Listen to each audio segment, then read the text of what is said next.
This is a good number for Austin Ekeler. Ekeler makes his money with the receiving yardage. That's how he gets his totals. But the question as to whether he smashes his total is how much they deploy Justin Jackson.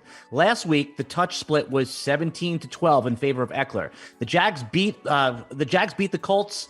An unthinkable 40 kneel down game. If we have that, then of course it's going to go under. We talked about that when the cameras are off. But assuming that they play, this is a quasi win now spot.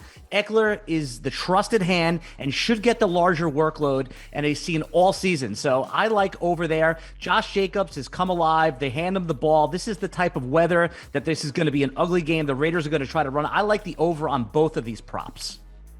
All right, Pierce, how do we feel?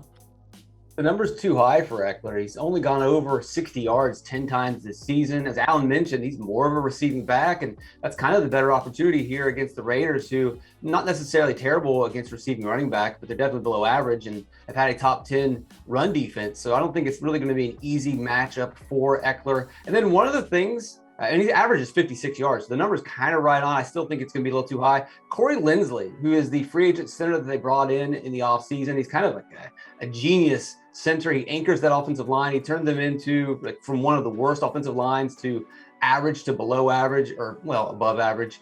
And he might be out for this game. If he is out, I think that's really going to hurt the Austin Ekeler rushing totals. And so I think he'll go under. Geoff, too high or too low? Yeah, I mean, this line feels exactly perfect for both of these running backs, and it does kind of make me want to lean under, probably more on Ekeler as well than Josh Jacobs.